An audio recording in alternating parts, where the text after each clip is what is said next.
పింఛన్లు ఇస్తామని చెప్పి రేవంత్ రెడ్డి సర్కారు మమ్మల్ని ఆశ పెట్టి మమ్మల్ని మోసం చేసిన సర్కారు ఏదైనా ఉందా అంటే అది రేవంత్ రెడ్డి కాంగ్రెస్ సర్కార్ అని చెప్పి ఈ సందర్భంగా తెలియజేస్తా ఉన్నాము. ఆ వికలాంగులను మోసం చేసినందుకు మరి తక్షణమే జాగ్రత్త.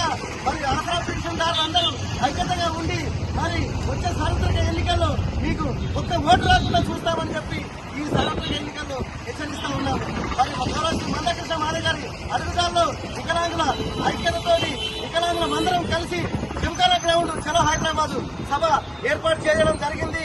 మరి చలో హైదరాబాద్ 9వ తారీఖు వికలాంగులందరూ ఎక్కడ ఉన్న ఆసరా పింఛన్దారులు 33 జిల్లాల నుంచి తరలి రావాలని చెప్పి మన పింఛన్దారుల హవా ఏంటంటే హైదరాబాద్ గడ్డ మీద మొత్తం హైదరాబాద్ నిండిపోవాలని చెప్పి యావత్ తెలంగాణ రాష్ట్ర వ్యాప్తంగా 4 జిల్లాల నుంచి ఆంధ్ర తెలంగాణ రాష్ట్రాలే కాకుండా 4 జిల్లాల నుంచి 4 దారుల నుంచి సిద్దిపేట హైవే కానీ విజయవాడ హైవే కానీ కరీంనగర్ హైవే కానీ మరి శ్రీశైలం హైవే కానీ రహదారులు మొత్తం నిండిపోవాలి.